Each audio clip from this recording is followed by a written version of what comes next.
নমস্কাৰ দি বিশেষ বাতৰিৰ সৈতে ষ্টুডিঅ'ৰ মজিয়াত মই লিপিকা যোৰহাটত কথাশিল্পী ডিম্বেশ্বৰ দয়াল শৰ্মাৰ জন্ম শতবৰ্ষ আৰম্ভণি অনুষ্ঠান চাওঁহক আমাৰ বিশেষ প্ৰতিবেদন কথাশিল্পী ডিম্বেশ্বৰ দয়াল শৰ্মাৰ জন্ম শতবৰ্ষী আৰম্ভণি অনুষ্ঠান যোৰহাট মালৱলী জাতীয় অভিধান পথ স্থিত ডিম্বেশ্বৰ দয়াল শৰ্মা সভাঘৰত অনুষ্ঠিত হৈ যায় শান্তনা শৰ্মাৰ নেতৃত্বত সমবেত সংগীত পৰিৱেশনেৰে শুভাৰম্ভ হোৱা সভাত ডিম্বেশ্বৰ দয়াল শৰ্মাৰ প্ৰতিচ্ছবিৰ সন্মুখত তেওঁৰ সহধৰ্মিনী তৰুণা দেৱীয়ে বন্তি প্ৰজ্বলন কৰে শৰ্মাৰ আজি জন্মৰ 100 বছৰ পূৰ হৈছে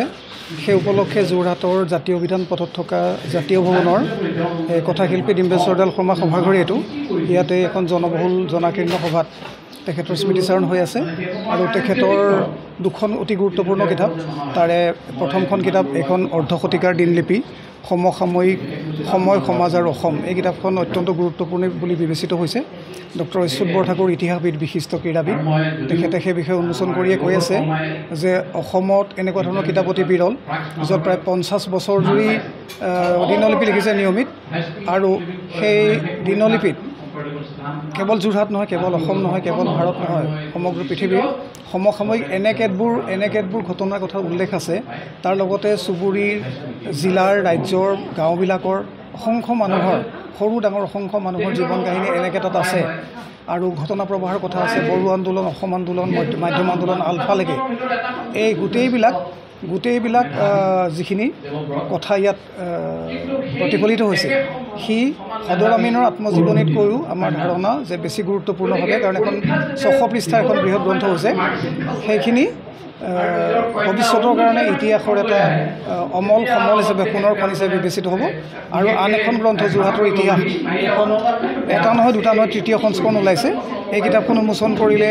মাজুলী সাংস্কৃতিক বিশ্ববিদ্যালয়ৰ প্ৰাক্তন উপাচাৰ্য ডিব্ৰুগড় বিশ্ববিদ্যালয়ৰ ইতিহাস বিভাগৰ প্ৰাক্তন মুৰব্বী অনিৰুদ্ধ দেৱ আসনৰ প্ৰাধ্যাপক ডক্টৰ ডম্বৰুধৰ নাথে আৰু তেখেতে ক'লে যে যোৰহাট এখন সম্পূৰ্ণ নগৰ য'ত কৃষ্টি সংস্কৃতি ভাষা আৰু বৌদ্ধিকতাৰে সম্পূৰ্ণ ক্ৰীড়াৰে সৈতে সম্পূৰ্ণ নগৰ এনেকুৱা নগৰ অসমত বিৰল যে এখন নগৰ a town in itself an urbanity in itself এনেকুৱা অসমত বৰ বিৰল সেইখন সম্পূৰ্ণ নগৰত বৌদ্ধিকভাৱে অনুসন্ধানী নোহোৱাকৈ ইতিহাস লিখা টান আৰু তেখেতে অনুভৱ কৰিছে যে অতি নিৰাবেগভাৱে এইজন মানুহে ইতিহাস চৰ্চা কৰিছিল বা লিখিছিল আৰু এইখনো অসমৰ ৰাইজৰ কাৰণে এটা গুৰুত্বপূৰ্ণ সমল বুলি তেখেতে কৈছে ইয়াতে যোৰহাটৰ বিশিষ্ট ব্যক্তিসকল আছে সভাপতিত্ব কৰিছে ডক্টৰ পৰাণ বৰুৱা বিশিষ্ট বিজ্ঞানীয়ে ইয়াতে আমাৰ মাতৃ অৰ্থাৎ কথাশিল্পীৰ পৰিবাৰ তৰুণা দেৱীৰ মঞ্চত আছে অসম সাহিত্য সভাৰ প্ৰধান সম্পাদক দেৱজিৎ বৰা আছে কাৰণ মোৰ দেউতা ডিম্বেশ্বৰ দয়াল সভা অসম সাহিত্য সভাৰ ঘনিষ্ঠভাৱে জড়িত আছিলে গোপাল গোস্বামী ডাঙৰীয়া আছে জাতীয় গণ সভাপতি আৰু যোৰহাট নগৰৰ বিদ্বানসকল আছে আৰু আজিৰ সভাৰ পাছতেই বছৰজোৰা কাৰ্যসূচী যেতিয়া চলিব তেতিয়া অসমীয়া জাতীয় অভিধানৰ মুখ্য উপদেষ্টা আছিল মোৰ দেউতা এইজন মানুহৰ সৰল বানানৰ প্ৰতি যদিও তেখেত অতি প্ৰবীণ ব্যক্তি আছিলে আজি 100 বছৰ হ'ল তেখেতে জীৱনকালত অসমীয়া জাতীয় অভিধান ওলোৱাৰ বহু বছৰ আগতেই আনকি মিত্ৰদেৱ মহন্তৰ দৰে তেখেতৰ অতি শ্ৰদ্ধেয় লোকৰ লগতো তৰ্ক কৰিছিলে যে সৰল বানান হ'ব লাগে সেইটো মোৰ দেৱব্ৰত শৰ্মাৰ আৱিষ্কাৰ নহয় এইটো এটা প্ৰবাহ হয় বুৰঞ্জীটো তেনেকুৱা আছিলে শংকৰদেৱেও তেনেকুৱা বানান ব্যৱহাৰ কৰিছিলে শংকৰদেৱে দন্তীয় হৈ লিখিছিলে এই গোটেই কথাটো যাদুৰামী বানানৰ যিটো যোৰহতীয়া ঐতিহ্য এই কথাটো দেউতাই ঊৰ্ধ তুলি ধৰিছিলে গতিকে এইজন ভাষাতাত্ত্বিক তেখেতে কিন্তু MA আছিলে লিংগুইষ্টিক্স আৰু লিটাৰেচাৰ দুইটাতে আছিলে ইতিহাস ছাত্ৰ আছিলে তেখেতজন সুবক্তা আছিলে তেখেতজন অধ্যাপক আছিলেতো হয়ে সু অভিনেতাও আছিলে গতিকে তেনেকুৱা এজন ব্যক্তিৰ এই শতবৰ্ষত যোৰহাটৰ ৰাইজৰ তথা অসমৰ ৰাইজৰ বিপুল সঁহাৰিয়ে আমাক আশ্বাস দিছে যে সেই ভাল দিনবিলাক এতিয়াও শেষ হৈ যোৱা নাই মানৱতাৰ কথা কোৱা ধৰ্ম নিৰপেক্ষ মানুহবিলাকৰ দিন এতিয়াও শেষ হোৱা নাই উদাৰ গণতন্ত্ৰৰ ধাৰা এতিয়াও শেষ হোৱা নাই আজি যি সাম্প্ৰদায়িকতাৰ জয় জয়কাৰ চলিছে তাৰ বিপৰীতে কথাশিল্পী ডিম্বেশ্বৰ দয়াল শৰ্মাৰ দৰে ধৰ্ম নিৰপেক্ষ মানুহ গণতান্ত্ৰিক মানুহ উদাৰ মানুহ তেওঁলোকৰ যি মানৱতাৰ আৰু গণতন্ত্ৰৰ যি বাণী সি আজিও প্ৰাসংগিক হৈ আছে এই বিশ্বাসেৰে